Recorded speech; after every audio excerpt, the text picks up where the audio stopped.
बढ़िया था। चलो देखो अच्छा, ये मोस्ट इम्पॉर्टेंट क्वेश्चन है ये।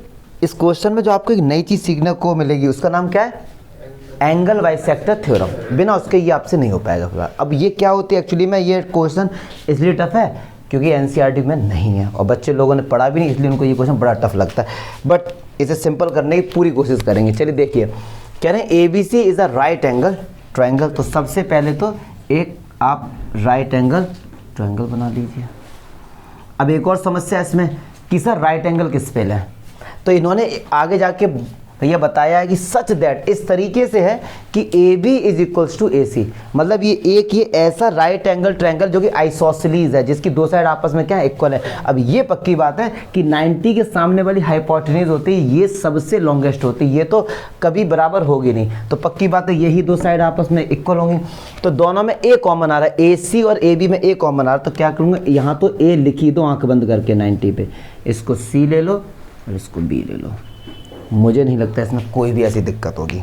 पक्की बात है सर, ठीक है। कह रहे हैं the bisector of angle C, angle C का जो बाइसेक्टर है, ये रहा एंगल सी, इसका जो बाइसेक्टर है मतलब ये रहा, ये एंगल सी का बाइसेक्टर किस पॉइंट पर मिलता है, डी पॉइंट पर, मतलब ये एंगल इसके क्या है, बराबर है। और तब हमको ये प्रूव करना है, टू प्रूव कि A C plus A D equals to B C. चलिए देखते हैं। मैंने दीपेश क्या किया, डायग्राम अपोजिट बना दिया क्योंकि कंसेप्ट समझो, रटो मत किसी चीज़ को, ठीक है। चलिए अब इसमें गिवन क्या है, क्या जो ए सी साइड है ना, ए सी ये वाली जो साइड है ये, और जो साइड है ए बी, ये आपस में क्या है, इक्वल। मैंने कहा सपोज यार ये x सेंटीमीटर है तो ये कितनी होगी, x सेंटीमीटर। अब ए डी के बारे में कोई नॉलेज नहीं है लेकिन ए डी हमको लेके आए। मैंने कहा सपोज यार ए डी हमारे पास क्या y है, इतना पोर्शन क्या ले लिया हमने y, तो ये बी डी पोर्शन कितना बचेगा, x माइनस वाई। यहाँ तक तो यार कोई दिक्कत नहीं होनी चाहिए, ठीक है सर। अच्छा अब देखो जो प्रूव करना, समझो बात को, हमको प्रूव एक्चुअली में करना क्या है, ए सी क्या हमने ए सी को x कंसीडर नहीं किया, बिल्कुल किया, ए डी को y कंसीडर किया, तो ये वैल्यू किसके बराबर आ जाए, बी सी के बराबर।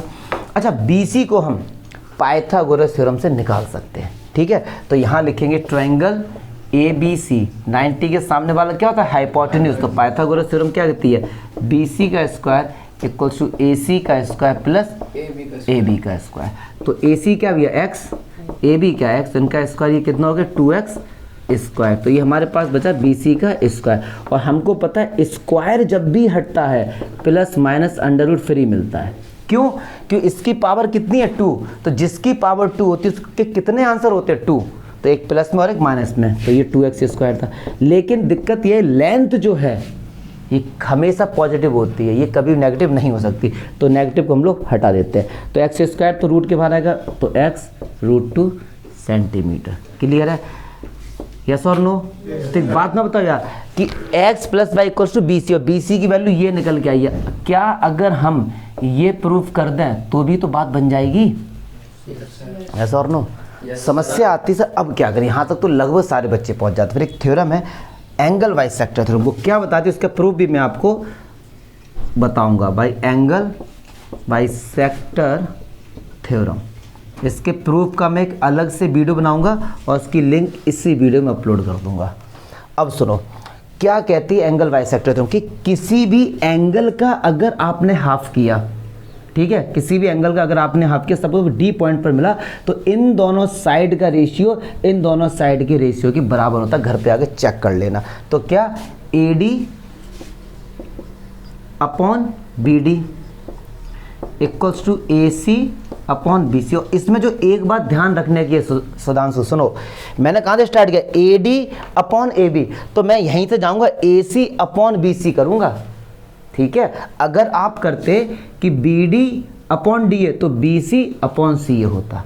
अगर आपने ए से स्टार्ट किया तो ए से इस तरफ जाएंगे और ए से ही इस तरफ जाएंगे, ठीक है सर, ये भूलना मत ये। चलिए अच्छा, ए डी की वैल्यू क्या भैया y, और बी डी की वैल्यू क्या x minus Y, equals to A C की वैल्यू क्या है x अपॉन बी सी की वैल्यू कितनी निकाली हमने, x√2। सबसे पहले काम करो x से x शहीद कर दो, यहीं पर ही x से x कर सकता है हमारा, चलिए जी, बहुत खुशी की बात। अब क्रॉस मल्टीप्लाई, तो y का मल्टीप्लाई किसके साथ होगा? √2 के साथ, और इधर तो 1 है और ये क्या हो जाएगा? x minus y। अब ये माइनस का y है, इसको इधर लेके आएंगे तो किसका हो जाएगा? प्लस का। ये देखिए रहना वीडियो में आ रहा है नहीं आ रहा, ठीक है। तो ये y √2 और प्लस का y equals to x। Clear है जी। यहाँ से मैंने क्या किया? y को कॉमन लिया तो कितना बचा? √2 + 1 इक्वल्स टू x। तो यहाँ से √2 + 1 किस में जाएगा? डिवाइड के पास। तो y equals to x/1 + √2। Clear है। एक काम और कर लो, यहीं पे इसको कर लो रैशनलाइज, बड़ा सिंपल हो जाएगा, आगे जाके दिक्कत होगी। तो मैंने क्या किया इसमें, इसको देखो 1 + √2 को हम लोग, मैंने क्या किया? √2 - 1 से √2 - ऊपर नीचे क्या किया? डिवाइड कर दिया। जब इसका इसके साथ मल्टीप्लाई होगा तो ये हो गया हमारे पास x √2 माइनस का x अपॉन नीचे तो 1 ही हो गया। अब आप कहेंगे सर कैसे? भाई साहब chapter 1 class 9, a + b a - b, √2 का स्क्वायर 2, 1 का स्क्वायर 1, 2 से बन गया 1, नीचे बनी तो बचा। अगर ये भी नहीं आ रहा तो इस क्वेश्चन में तुम क्या कर पाओगे? समझो यार, समझा ही देते हैं, तुम लोगों की शकल से ही लग रहा है। ये √2 + 1 है और ये √2 - 1 है। अब एक बच्चा कहेगा सर यहाँ लिखा है 1 + √2, आपने लिख दिया √2 + 1, सर ये क्या भैया? अरे गधो, एक ही तो बात है। तो a + b a - b, तो a² माइनस √2 का स्क्वायर 2, 1 का स्क्वायर 1, आ गया 1। ठीक है, तो इस 1 को लिखो या फिर ना लिखो, एक ही तो बात है। तो एक बात सुनो, ये जो वैल्यू निकल के आई ये किसकी निकल के आई? ये y की। यस और नो डियर? कुछ नहीं करना, अब यहाँ आके वैल्यू पुट कर दो, आंसर आ गया। देखो यहाँ आके हमारे पास क्या है? x + y। ठीक है सर, तो x की जगह तो x ही रखो, और y की वैल्यू कितनी है? x √2 माइनस है, इससे कट गया कितना आया? और ये किसके बराबर है? BC भी तो x √2 था। यस और नो? तो ये वैल्यू क्या हम BC लिख सकते हैं? हो गया। इससे छोटा मेथड मुझे नहीं मिला। वैसे ये क्वेश्चन बड़ा लेंथी है, ये सबसे सिंपल और बड़ा ही जेंटल मेथड है। हाँ, ये तब आप लोग कर पाओगे जब आपको एंगल बाइसेक्टर थ्योरम हो गया। और मैंने केवल आपको ये बता दिया कि एंगल बाइसेक्टर थ्योरम क्या होती है। इसका प्रूफ जरूर बताऊंगा, क्योंकि मैं सारे प्रूफ बच्चों को इसलिए बताता हूँ, नॉलेज के लिए पढ़ते ना कि नंबर के लिए। पढ़ते तुम सब नंबर के लिए हो, पता है मैं सब।